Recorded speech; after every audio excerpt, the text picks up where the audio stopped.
whiwhia ki moto ke tau o au misa o i walisia e Ahokoni. Ko tala e ki kai moto o tau whatata mai tau kātua mai e o mohi pia umohoni pia makehi ai nea whio mo i tau tolu. Ko hina fo i tau keni ko ia ko e tali eiki maa Filikitonga, Ahokava Filikitonga. Pia te tēni ki o tāli pia fōki pia mo i sakameta ko whimasio. Lai ka papa maki ka ukawa e te kutanto.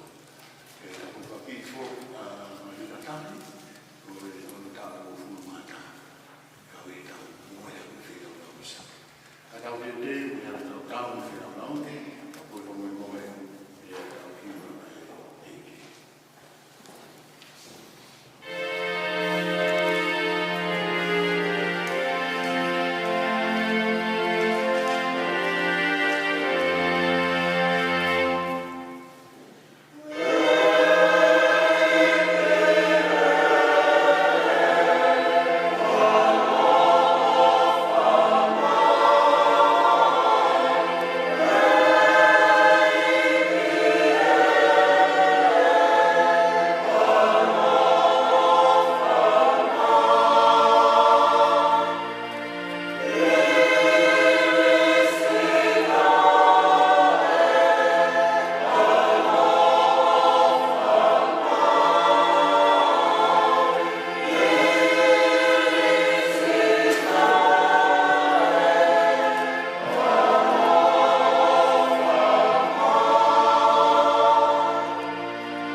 Ko e wholofola o tō oia me he seli hono tolu a sione wahe uluaki. Sia kukau me a whawhale, ko ho o whaima te aki mo oni, ko toko ni e kaina loto. Pea tau te whito ke whahinga o mō mahengi. Ko nau whakahaki sia siho ofa. Ofa mua o toko ni ai pe i nau teo whanonga, o tau mai nau whai, ai ngawe ai eiki. E koe nā mawahe atu koe ni, e talaki ai eiki. O kui kai whoki, te nau tali hatokoni, mei hataha o teki ai ke lotu. O to tonu whoki, ke tau tokoni e whahinga pehe, koe uhi, ka tau kau whakataha mo ki nau tolu, ngā we e mo oni. Ai whalawhala tonu ia ai eiki.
tapu nai toi eluke.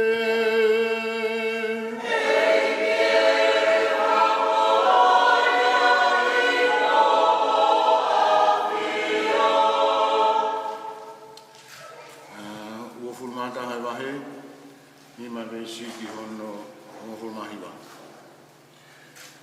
While some people were speaking about how the temple was adorned with costly stones and votive offerings, Jesus said, all that you see here, the days will come when there will not be one stone upon another stone that will not be thrown down. Then they asked him, Teacher, when will this happen? And what sign will there be when all these things are about to happen? He answered, see that you will not be deceived.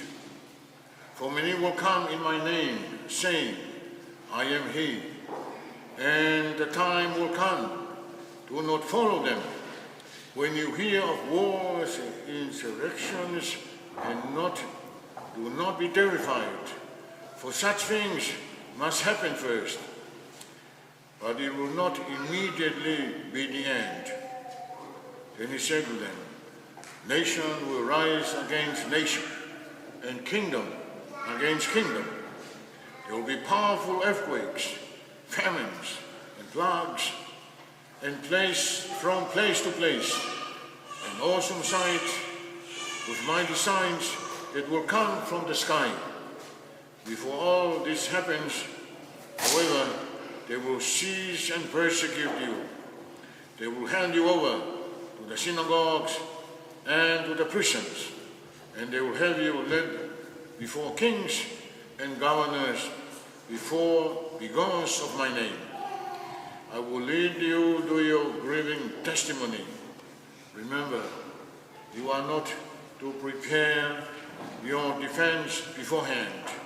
For I myself shall give you a wisdom in speaking that all your adversaries will be powerless to resist or refute.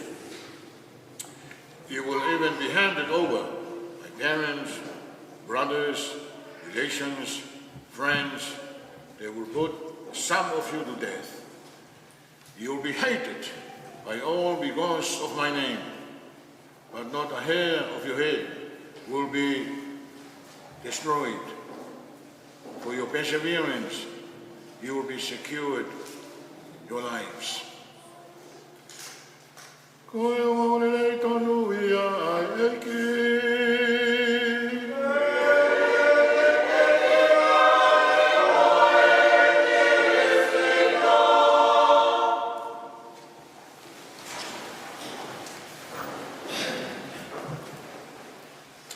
So I was saying at the beginning of our Mass, we are here to celebrate the Eucharist, the Last Supper of our Lord.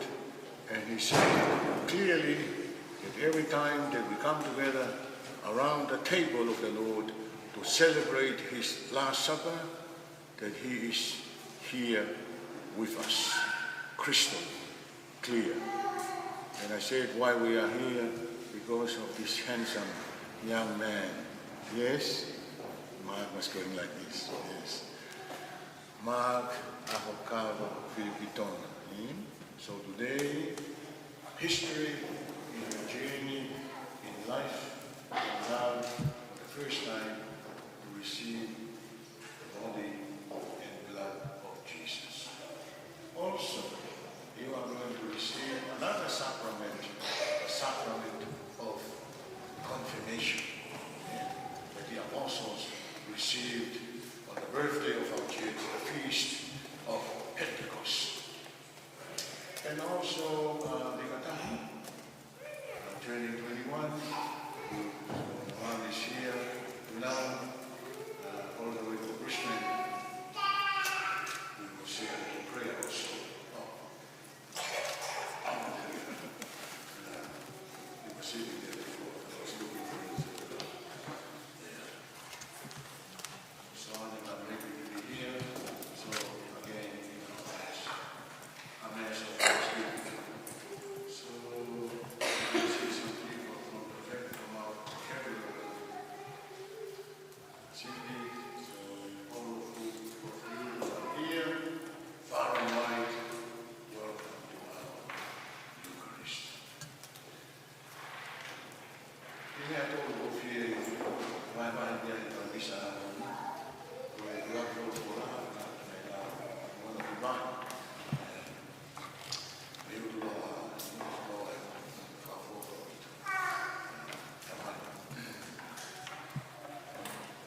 lau pika sa me na hiwa ke tamari.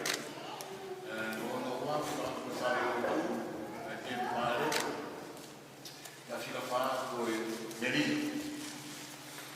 Ko mato e wa ki mahino ke to no ka benga ko ki ko mama ya mama ni ko mama e tau mo ui. Kene tā ke kina ki tau tōru he tau whakau me au tau rea haki, he tau ngai whoku tu ngā ue, whatawangi, he tau māmangia. Tau whakakata pe tō ngā māma koe, o whakakata pe kau kahano mo oni. He hanga he māma, ai e ki o tā ke kina ki tau tōru. Wai ki māma mo he tau whalot katolika, o tu ma pehewe tapina kulo.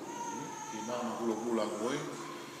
Koe tai ni koe tonga na e utukanga sime, tā nā tau māma uhila. Tau mana tuku ke tau mai whare utu. Nā ki tala no maari e ki reanga koe ne perseverance i he lotu, tau anō bia i tonga, lotu mau be oe mai mai. Koe ki tangata, tau pepe ko sione. Au ke ngā ue na be whare lotu, iai ka awhi mau bea sione. Pea whanonga hi whaiwhekau, mahalo o lakangi ai tauhi paui a sione ki he lotu iai. Ea, ta huma sione ki lotu, ta takai pe pātire, tau pepe ko ari ke pātire, ta takai ho peitua. Huma pia sione e kāngi whaiwhekau. Sione, kou whanonga ngai, oha moe a wha, koe, ha mo pe koe ki whalotu. Ko ha ho mea whaiwhalotu. Tāng sione, pātire. O mai ki whalotu, ki maa whoki. O ne tala mai, o ke tawhaki ko ki whare ia se su. Ko hau ki whalotu, siat ki whare ko se su. Ko hau en sione, ka pēma se su sione, ko hau se su. Ko ne ki lotu pēia. Ai nei lau ki aia Santa Teresia o Avila, ko hai ngoa kia ia palo kia wena hapai.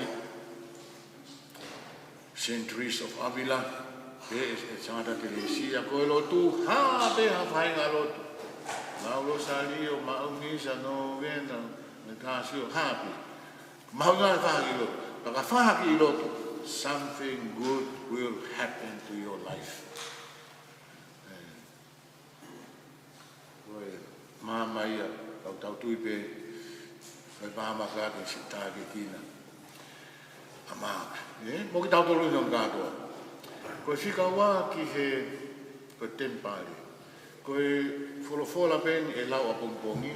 Ai ko apongpongi pe, pia tau sapate, ai koe sapate no tolu mo fulma tolu. Pia tau wā umarewa ki sapate tolu mo fulma wha, sapate wha o si ia tau. Christ the King. Pa siapa tau kamata lewa lak sapate ate vetu, teu ki he alopi. Kau tala noa eni kau ki he whaka ofa o te mpare koena i Jerusalema. Hono ngahi maka, mono ngahi mea momoi, whi laulau, whaka ofa. Kau tala i ki, o sia dai e mo te whare. Tau sia peke whare rotu koe ni. Tau manatu ki ngai whare rotu, tau haunga iai mei tonga, hono whaka ofa.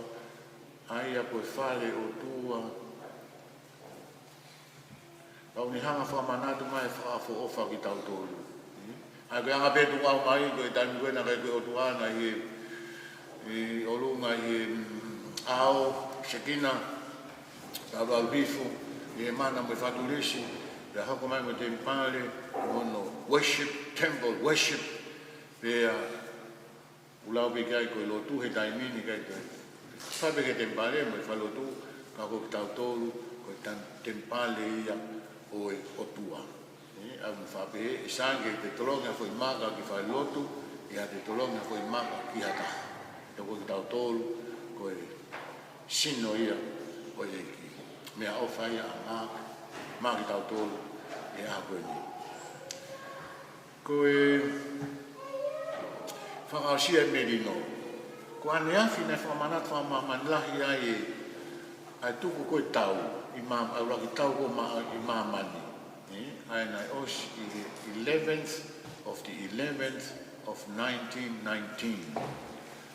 o se ai wa ni afi pe ko ya ho ni le wa fai ai fu tali iki ka ke au a ho ka fai na mea ma ta fa se sio ke ha ko ataini o keresi ai o tua ko glimmers of grace fangi me ai iki o ho ke ta mo ui ka vaka mai ai o tua ke te tau to Santa Teresia ta masiko se su ai ko little flower agora ko le matala ga ko ki matala losi agora dai ni hia o fui ke fangime a koko baka kita fato ngai ka pasi mai ai o tua ke te tau ke ka wa mo ia ai ko me afo ko ki ai ki ne to tu my peace be with you ki va mo be ka siu ke venu shalom alechem ko merino makmotol kage me afa ya ma ki la do le ahoni mama tempare o tua o tau tolo tau sino o merino ai ki ni tanke ki na ke tau fai fono ki tau foko atu le va heni ki ke confirmasio kata mai ma do fala mali o si tataki mai a mo hai pe o fie mui mai a ma o se talieki pa tau fai le halot ma ke he mai tahi ne fai aho tau wataha oi taho ka te mai taimin ki he o wa oi confirmasio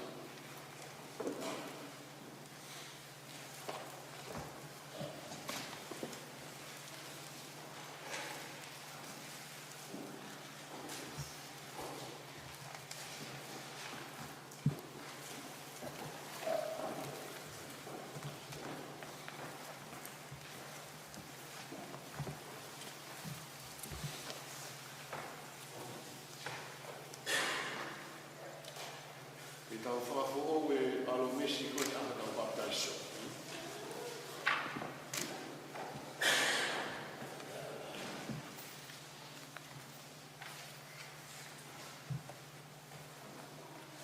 O katake o me hangi o runga,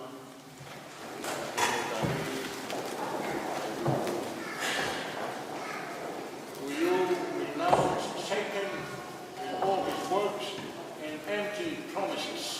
I do. Do you believe in God, the Father, Almighty, Creator of heaven and earth? I do. Do you believe in Jesus Christ, His only Son, our Lord, who was born of the Virgin Mary, suffered death, and was buried, rose again from the dead, and is seated at the right hand of the Father? I do. Do you believe in the Holy Spirit, the Lord, the giver of life, who today, through the sacrament of confirmation, is given to you in a special way, just as He was given to the apostles on the day of Pentecost? I do. Do you believe in the Holy Catholic Church, the communion of saints, forgiveness of sins, resurrection of the body, and life everlasting? I do. So this is our faith. And this is the faith of the Church, and we are proud to profess it in Christ Jesus our Lord. Amen.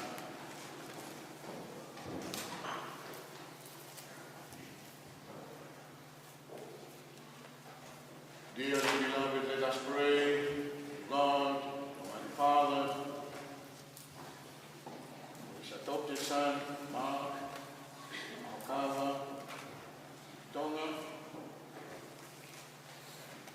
already born again to eternal life in baptism, that He will graciously pour out the Holy Spirit upon him to confirm him with His abundant gifts, and through His anointing conformed him more fully to Christ, the Son of God.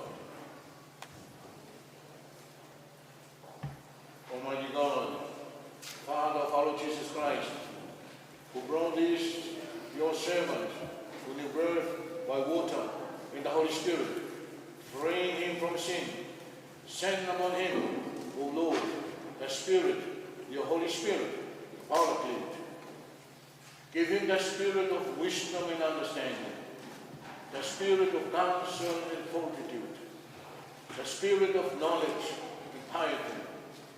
Fill him with the spirit of fear of the Lord, through Christ our Lord. Amen.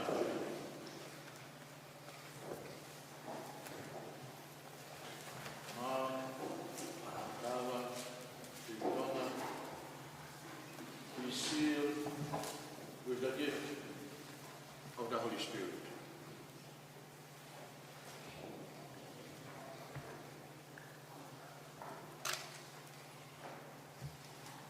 Peace be with you, and also with your spirit. Regulation now. Yeah?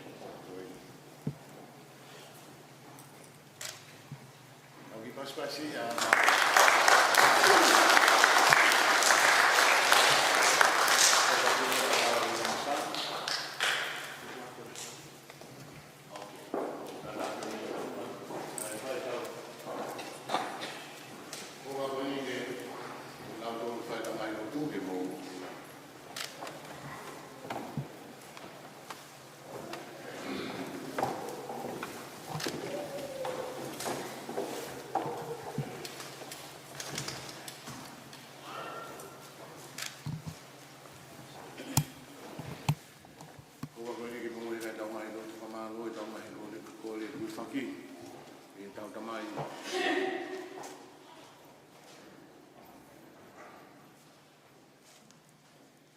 Ke tau hufia i tui tapu, mai kau e piko pō, ka wangi ke tau whaki ki nau tolu e lau Maria Manioni, aki, ai mesi o ene o wha, e kumau kore ene.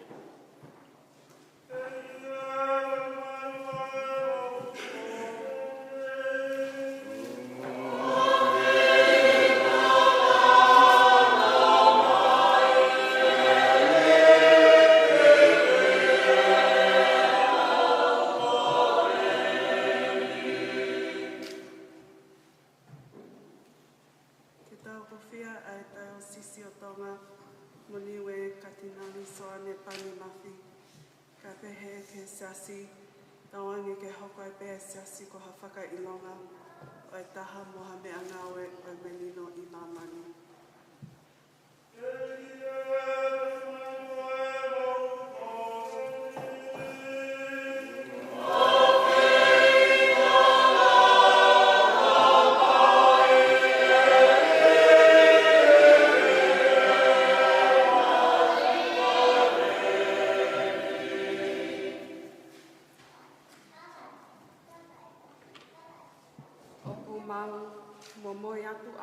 Ahokava Filikitonga, mai fuatali ai sakalameta o e sino, me ata o Kristo. Whakatau pau i ai pe ene tui, te a whakakeles, ene mo ui, ene o whamotau i ai pe ki e eki.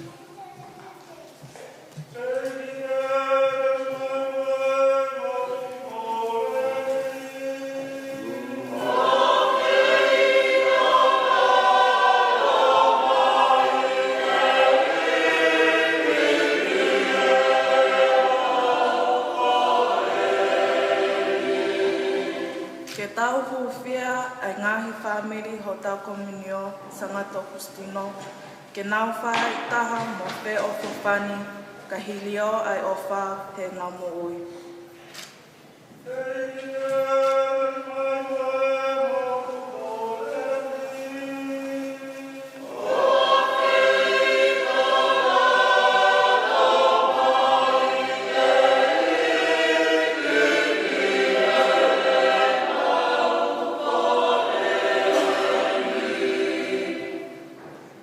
Ke tau huwhia sia tau whanau hako tupu o ai whunua. Whakataonge ke nau mau ai mo ui a pasia, mo ui o e whai kole, whai totonu, mo i tau taina whoki.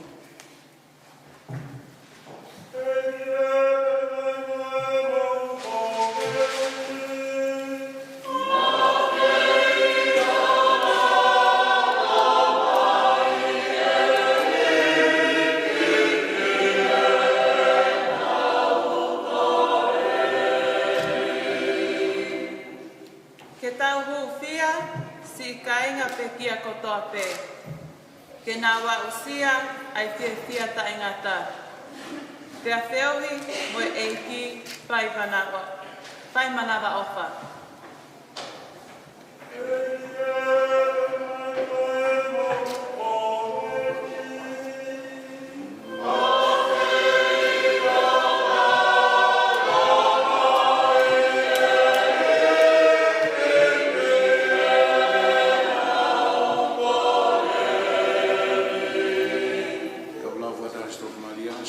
Maria,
whakainga, ma kore la kuani, whamate o alo, o Kristo o mawiki. Kamune kia whia te mōtoro a eki.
Kita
mafi makamai, whapai a whiona, o hanga te hoa koe ni. Kore au whae whamalo e mea au whai mokui, koe ni wha, mea au whae tui, o ke whakakahoa, whakakolo ai a kari matoru, o mai whamiri, ki he ki ho kauna a koe ni, katahi, o sia ano tāu fumataha, e watai a whamalo, i ngai ke lei kotoa pē, e ngai ke resi na si kaimari ai ai, kauna a koe ni hāwhanunga. Mau reanke ia, whamalo ki hawhiona. Tau ma kōrea pē hau tāpaki eiki, neo mo tokai mana i hawhiona, maroto me ngai viritaki loloto, e mau whakaukau, kau tokai mana i hawhiona, o mai mau vai vai, ma whai a pē hanu wharia. Hau tāpaki e kauna a koe ni, e ke o mātua, mani nau, mai ki whamiri. Ia ho tāpaki ia teia, tāki ki ngai pē, e kauna a koe ni, e ni moui, e wawhatamai, o me aro, o me ramari mani o ni. Amen.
Ahokava Filikitonga.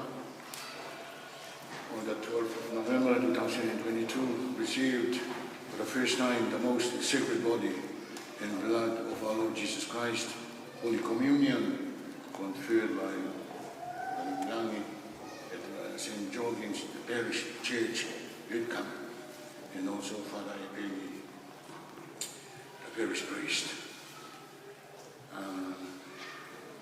Also, Mark Ahokava Filikitonga received the sacrament of confirmation on the 12th of November 2022 at St. Joachim's Catholic Church, Lidcombe.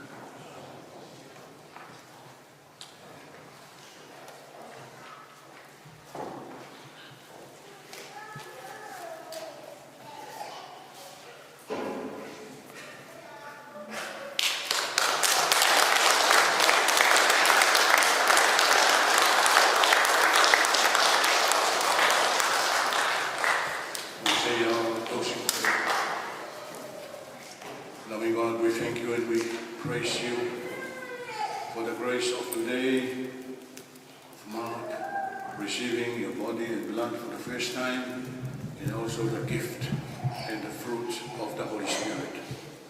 We thank you also for every opportunity we have to celebrate your love in this sacrament of the Eucharist. Thank you also for your word to us today, to be our light, guiding us on our journey. We make our prayer through Christ our Lord. Amen.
Solo.